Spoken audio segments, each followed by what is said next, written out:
All right, so let's get on with today's lecture session. So in today's session, we'll be talking about uh, different eras in British literature, okay, and also different types of, let's say, literary works in different stages or different eras, okay. So the first known English literature is from the period which is also called Anglo-Saxon period. Okay, so this is the time when the Romans used to basically rule over the area we call now Britain. Okay, so this mercenaries or soldiers they form Anglo-Saxon, so which were like Angles, like Saxon mercenaries, right? Jutes, Danes from Denmark, right? So they grouped together and they basically defeated or chased away the inhabitants of the land we call Britain. Okay, so at that time, okay, so the literary work uh, from that from that time, we call it the English at that time we call it Old English. Okay, so which is different from the English that we find today, which is modern English. Okay, so from year 446 to 1066, this period of in literature is called Anglo-Saxon period, or basically the English used is Old English literature.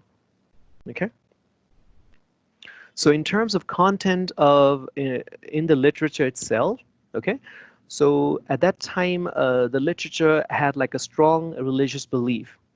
Okay, so shortly when these Anglo-Saxon is different, like a tribes or groups, when they defeated Romans from the place, so for a short while, uh, because these sects, these Angles, these sections, these Jutes, these Danes, they were like Germanic groups with their own like a pagan religion. Okay, which is different from Christian religions. Okay, so pagans they have a lot of like idols, like different gods and so on. Okay, for a short while, people kind of were dominated by those beliefs. Okay, but later on, after a while, then Christianity prevailed over the land. Okay, so in terms of literature, we can see these effects, these religious or belief effects in the literary work as well.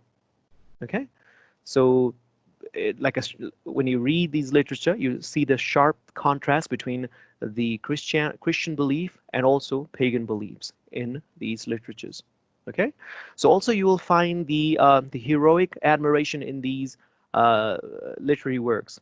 Okay, so at that time, there were barely any written literature. Okay, it's only if for any like when we talk about written literature, only let's say a church would do that in like uh, like a not in like a printed form, because a printer like a printing press would take like a many like centuries. Then we'll have the printing press. Okay, so at that time, if it is like a written one, it will be written in uh, some other like a. It's not a like a some form of paper, not really paper, but plant thing that people could write on. Okay, and that's also would be from, let's say, the churches and so on. Okay, so simple people would not have that. All right. Okay. So again, the content in the literature at this time in this Old English period is full of like religious faith and like moral instruction, what they should do, should not do, and so on through literature. And again, poetry was very uh, popular form of literature in this period, and especially the oral form of poetry. Okay, so written was barely there. Okay, so people would just pass down these literature in the oral form. Okay, so they would just sing these poems, okay, and pass down from generation to generation, and that's how it survives, okay, to this day. Some of these. Okay, so in terms of effects, again, Christianity had a lot of effect in the literature of this time. Okay, so when the Christian belief was restored in the place, okay, so the Roman alphabet was again introduced to the people who now ruled over the place called Great Britain. Okay, all right.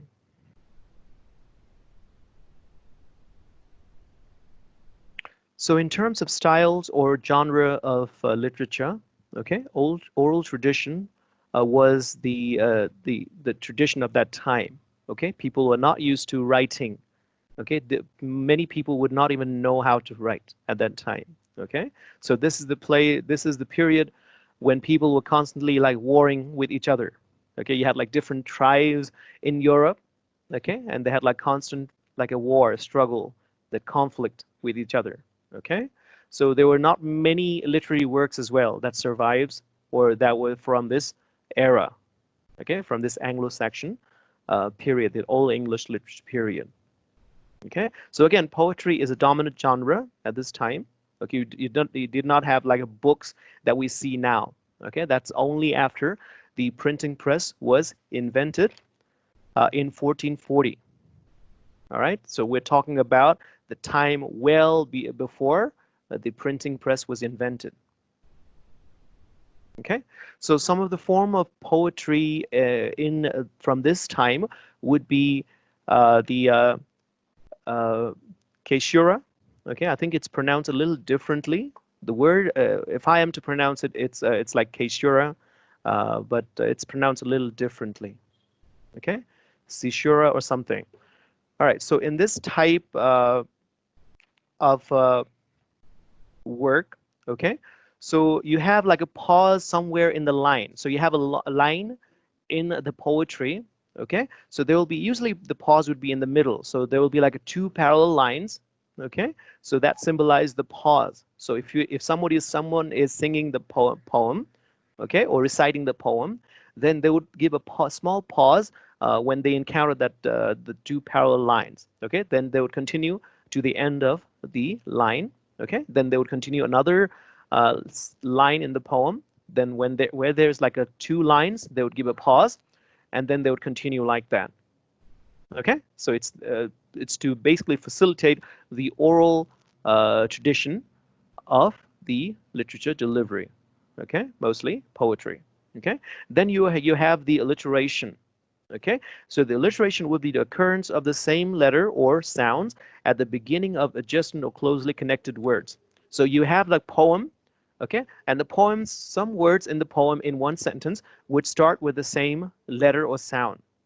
Okay, for example, I'll just read out the example here. Okay, so Peter Piper picked a peck of pickled peppers. Okay, so it's like all the words, most of the words would start with P or P sound. Okay, so this is a form of alliteration. Okay, so another form would be repetition. Okay, you see a lot of repetition in today's song, in pop, especially pop songs, right? So certain phrases will be repeated in sentences, all right, or in like a different lines in poem. For example, I'll just read out example again. If you think you can do it, you can do it. All right, so here you can do is repeated. It kind of adds the kind of rhythm to the line as well. Okay, you see a lot of these effect in Nepali songs as well. They repeat certain words. Okay, so that is called repetition. Okay, so another form here which is called 4-beat rhythm. Okay, so for this type, for each measure, okay, for those of you who may be into music, so they may be more familiar with this term measure. Okay, so each measure contains 4 beats. Okay, so when people are reading this poem, okay, if it's like 4-beat rhythm, so they will read it a little differently. All right, okay. So in terms of historical context, again, at this time, this period, there was like constant struggle and battle between different like groups, all right, inside Europe itself. Okay, so that's the historical context. Okay, so not much like a literary work survives from this stage or is available even. Okay, because people were struggling with their daily lives. Okay, and constant wars, and because of that, not many literary works from this period. Okay, so you have from like a middle of the 5th century towards the middle of the 11th century. All right, and very few works that we have today from these periods. Okay, so in terms of literature that's available from this period, from Old English literature period, so one of the most popular one is Beowulf. Okay, so so this one, the originally it was not titled. Okay, so you have the text, but there was no title saying like there was not like a Beowulf mentioned there. Okay. So it was written approximately from 700 to 750 AD. Okay, so only later on. Okay, so this long poem, epic poem, is named after a Scandinavian hero called Beowulf. So when it was written, there was no title. Okay, so years and years after when when it was written, okay, it was only named. It was named after a Scandinavian hero, okay, named Beowulf. Okay, so you have Exeter book here. That's also from this period. So this one, it basically is in a sense like it's from the Catholic Church. Okay, so this also had no name just because it was in the Exeter Church. Okay, Exeter Cathedral Library. So it is termed as Exeter book. Okay, so this is a collection of different literary works. Okay, purely religious theme. Okay, so the chapters in this book has to do with religious theme. Okay, so it could be like dictating the moral codes for people to live by and so on. Okay, so it is purely religious. So this book was written around in the 10th century. Okay, and this book, the Exeter book, is also known as Codex Oxonius, Neonesis. Sorry, Neonesis. All right, that's another term for this book as well. All right, so it kind of tells general people. So general people at that time didn't know how to read. Okay, so again, I would assume this would be kind of like a read out, okay, by somebody from the church, I would assume. Okay. So these are the principles or ethics or moral principle that people, they expect people to live by. Okay, so that's one.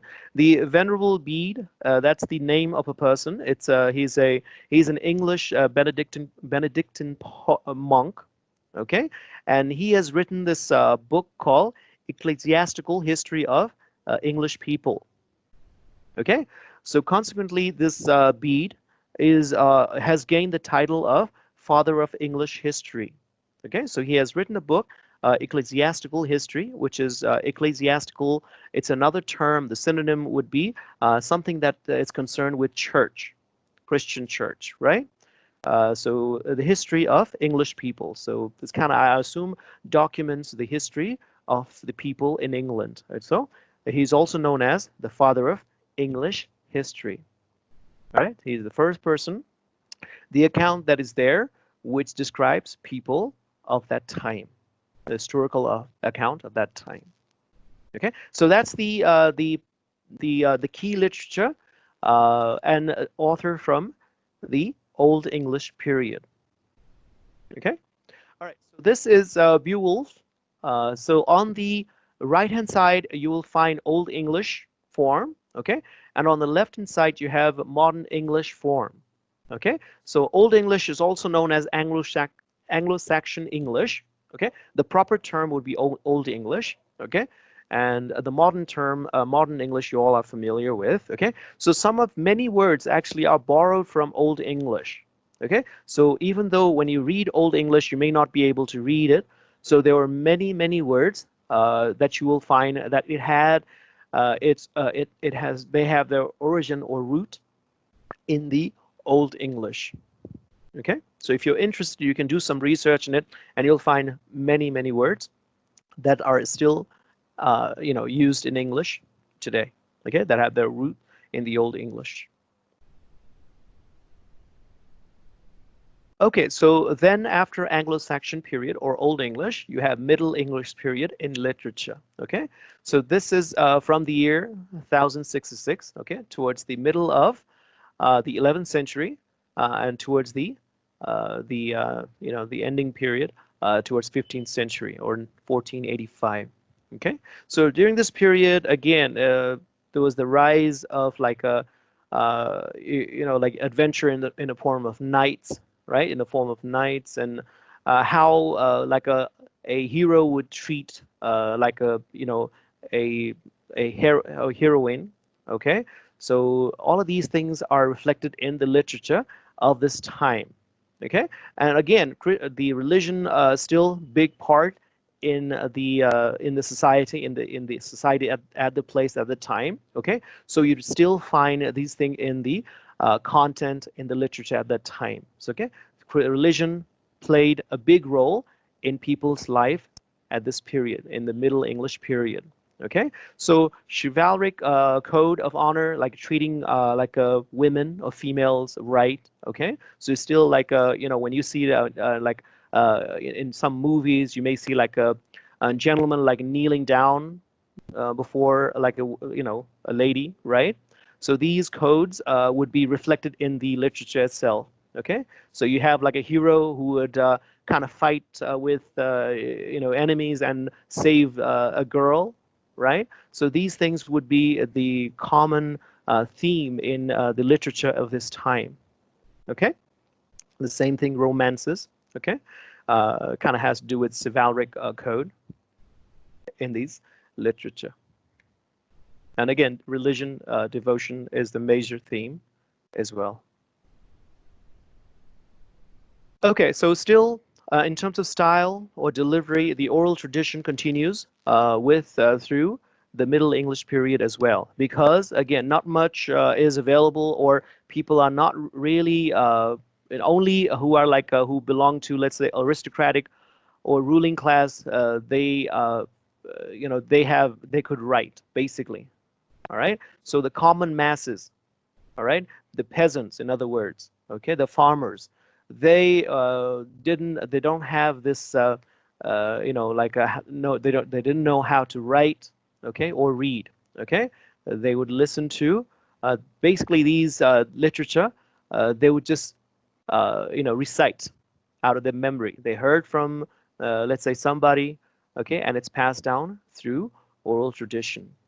Okay, so some of the popular types of literature would be, in a sense, like there would be like moral tales, okay, and so like Old English poetry filled with metaphorical meanings would be in the kennings, okay, so that's a term for that, and so you have like morality plays, okay, you have plays that people go and watch, okay, and the common theme would be how to properly live your life.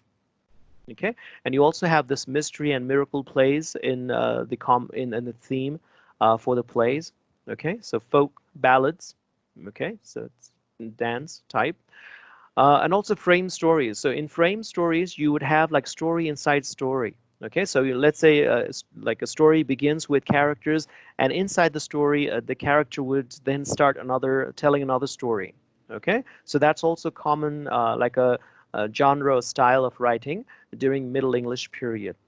Okay, so the story or would start with something, then there will be like another story inside story. Okay, so kind of like how you would like see flashback in today's movies, right? So in terms of effect, okay, so as I mentioned, the church dictated a lot of like church had a lot of influence in the society at the time. Okay, so in terms of like how people should live their life, okay, their moral code. So this was reflected back in the literature itself and had a big impact or effect in people's life. Okay, so again, not many people would actually read and write, were able to read and write at this time. Okay, so whatever the literature at that time would be delivered orally. Okay, or if there's like a play, then there would be like a play that people could watch.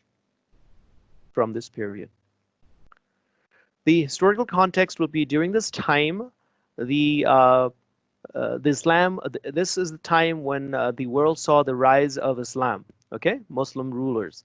So there's like a struggle, the Christian land was being like occupied by the Byzantine Empire. Okay, so there was the rise in the Crusades now. Okay, Christians, they are basically fighting with the this Muslim empire. Okay, so the term is Crusades. Okay, and also saw many changes, big changes in England in this time. Okay, so the one is the introduction of money in the economy in Britain. Okay, another would be the introduction of judicial system, courts, juries. Okay, and knights and all this were introduced or were seen. Okay, in this time period. Okay.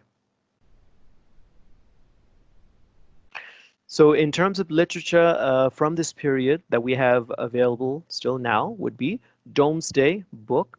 Okay, so in Domesday Book, the King of England at the time, okay, made a great survey of the England, okay, and different parts of Wales. Okay, so this was completed in 1086. Okay, so this was a book like a consensus. Okay, about like let's say a survey of England. Okay, so that's what is the content in the book Domesday. All right, then you also have another work called La Mort d'Arthur. Okay, so in English it would be the death of King Arthur. All right, so King Arthur, powerful king, and the book deals with the life and death of the King Arthur. Okay, then you have the Geoffrey Chaucer. Okay, so he has his own the literature. Okay, it's a long poem there, a satirical poem. So Canterbury Tales. All right, so some of you may have read it. Okay, so if you have not, you can read it. All right, so it's a long satirical poem. Okay, so he is also known as the father of English literature.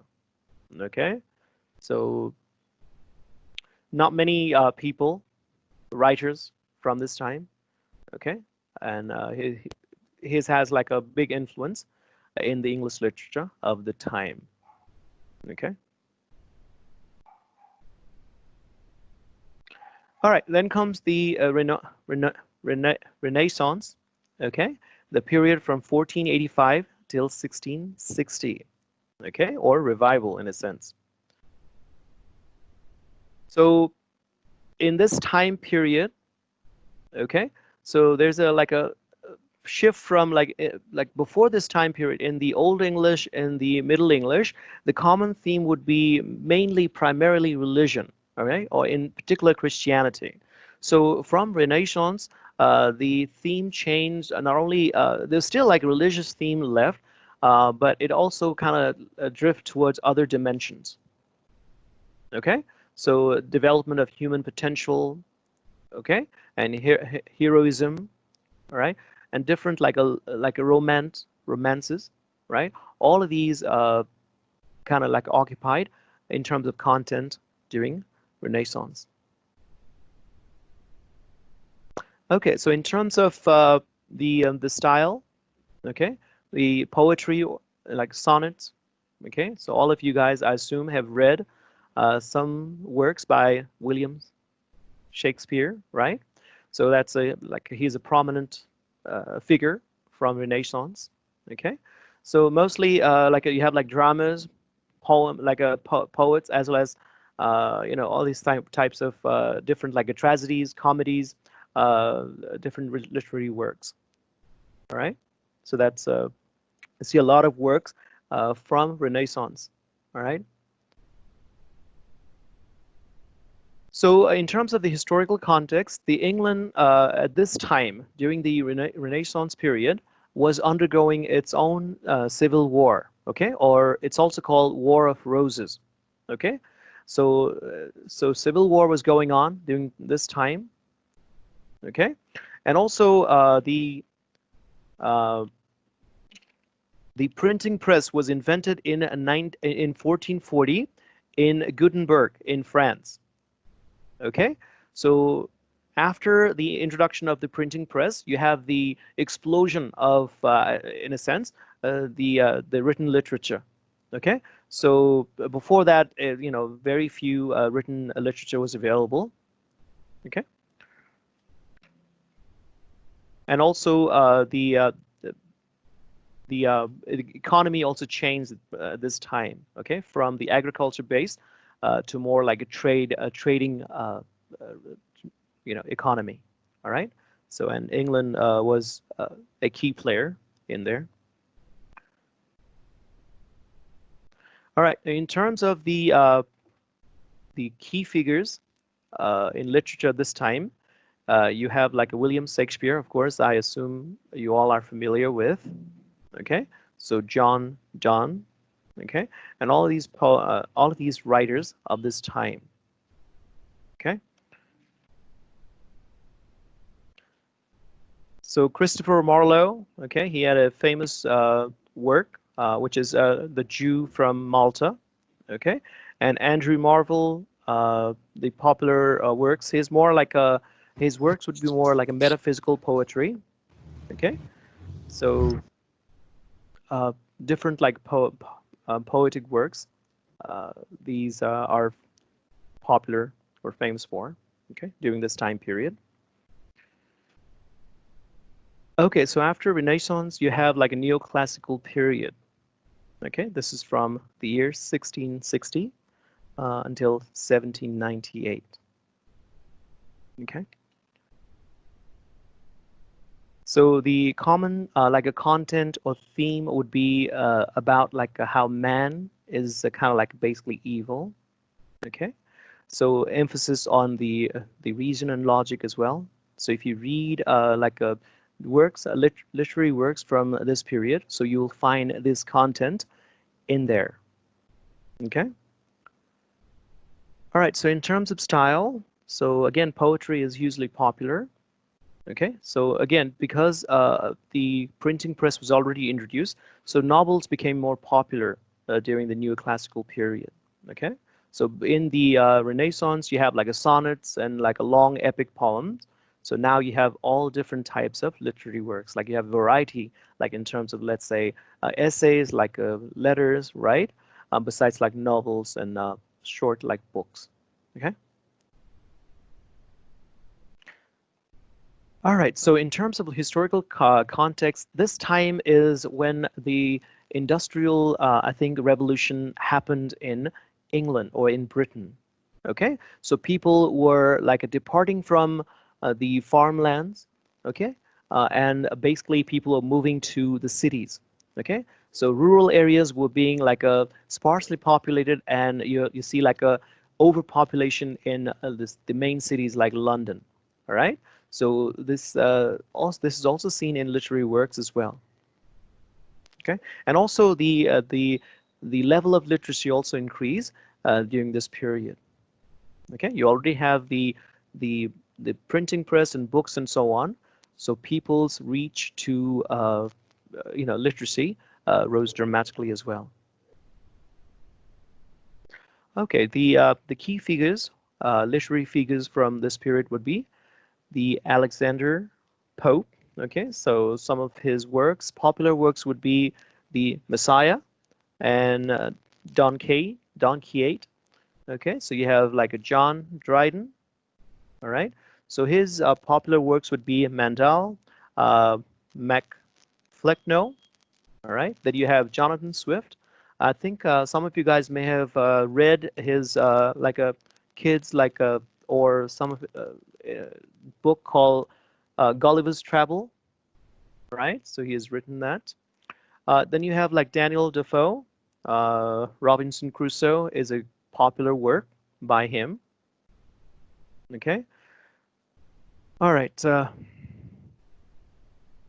Then it comes like Victorian literature. So this is the period when the Queen Victoria reigned or ruled over. England. Okay, so this is the period from 1832 till 1900s. Okay, so this time there's like a you see many like a popular writers, especially female writers. Okay, so because the society was kind of like a discriminatory, so many female writers actually use male names in order to publish their works. Okay, so some of you may have read books by or novels by Bronte sisters, right? So Charlotte Bronte, the Emily, Anne. So they had their own like a male names when they were producing, when they were publishing, when their books were being published. All right. So I guess like society had a, like a kind of like different view about women at that time. Okay. Some other popular writers from this period would be Jane Austen. All right. So again, many like famous or popular literary works by her. Charles Dickens. Okay. H.G. Wells. Like you might have read like science fiction by H.G. Wells. Okay. Time Machine. The Time Machine is written by him. So also Lewis Carroll, Alice in Wonderland, right? So many like many. This is just the highlight for you guys. There are many other writers from the Victorian literature period. Okay, so Oscar Wilde, again, very popular, right? So how many of you have read the book called The Picture of Dorian Gray? Anybody? Anyone from this group? So have you read any of the books by any of these, writers? Yes, sir. I read The Invisible Man by H.G. Wells. Okay, all right. Uh, I also read one book. I don't remember the exact name, which one by George Bernard Shaw. I don't remember which book. So I Okay, remember his name. I have read one of his books, but not okay. So sure was it which a one. long time ago? Like many Yeah, years ago? Okay, all yes. right. And Okay, I also read Jane Austen's Pride and Prejudice. okay, all right. All right. Thank you for the input. Anybody else into the Victorian literature, era literature?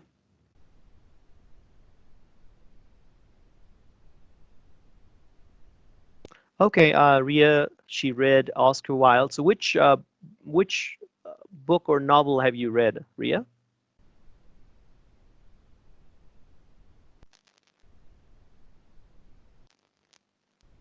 All right, that's fine. Okay. So again, if you're interested in British literature, you would have many novels or books during Victorian period as compared to the era before. Okay.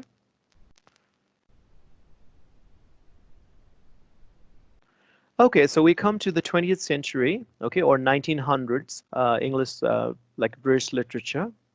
Okay, so this is the time when the world saw many upheavals. Okay, so the world saw world wars. Okay, World War One, World War Two. Okay, so kind of like a life was turned upside down in a sense. Okay, so you had like a like different before it was like the world was uh, what do you say that like a aristocratic like a like class on top.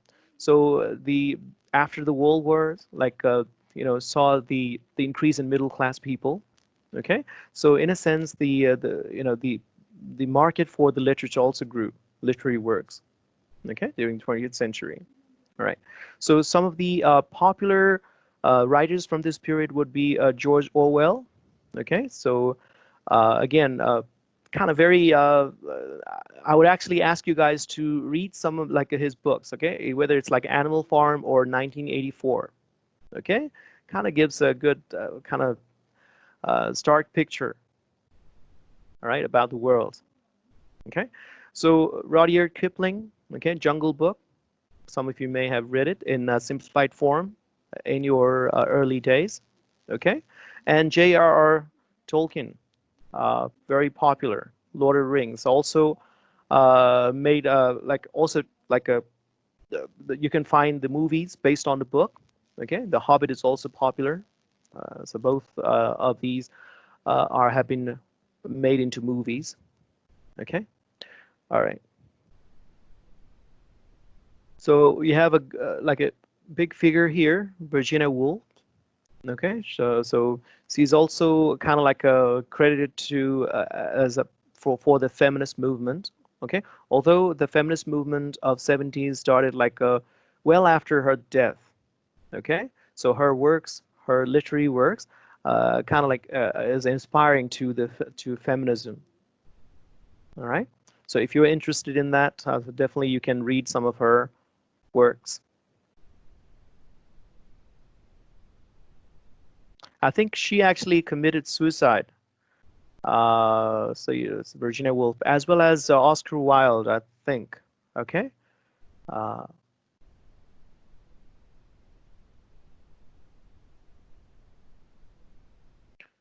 all right. So here's like a excerpt from the from the 20th century English literature. Okay.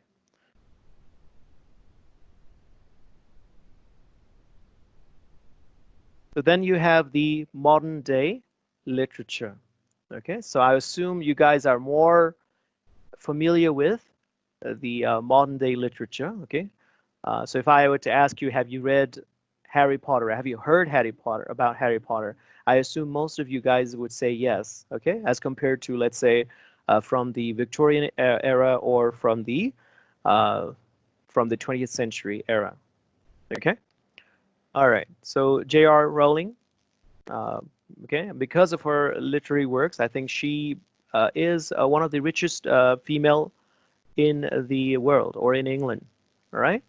So very popular works in the Harry Potter series.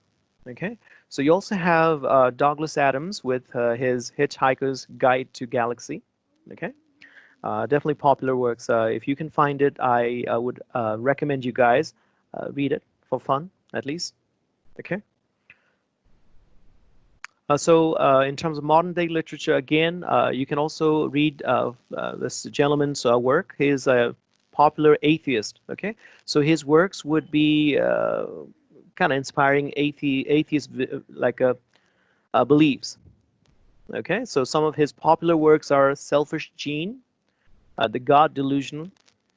All right, so if you are into that, then definitely you can read it to basically enhance your perspective in a sense. Okay. So that's what I have from for you guys about British literature.